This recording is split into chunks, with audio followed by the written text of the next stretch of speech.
So joined DirecTV 5 years ago, and the challenge that was posed to me by then CEO Chase Carey was to drive not just growth, but to drive profitable growth.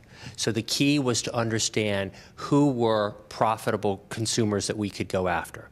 So what we were able to do, and we were able to leverage that maybe these guys don't necessarily have the benefit of, is we have a very robust database, a transactional database of our over, at the time, 15 million subs. And we were able to go in and find the 20% of the subscriber base that represented over 50% of the profit of the company.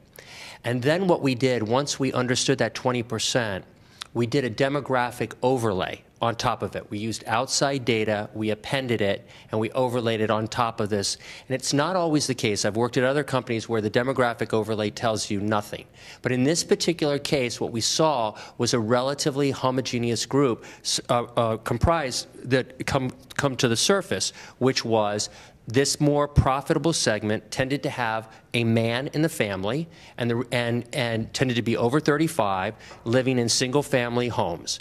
And if you think about it, it makes sense. Presence of man means they're going to buy the sports packages. They're going to buy NFL Sunday Ticket. They're going to buy Mega March Madness. That drives up ARPU in our world, which drives up profitability. Single-family home is going to be more profitable because somebody who lives in a single-family home is less likely to move than an apartment dweller. And so if you stay in a long place, in our world, that drives profitability.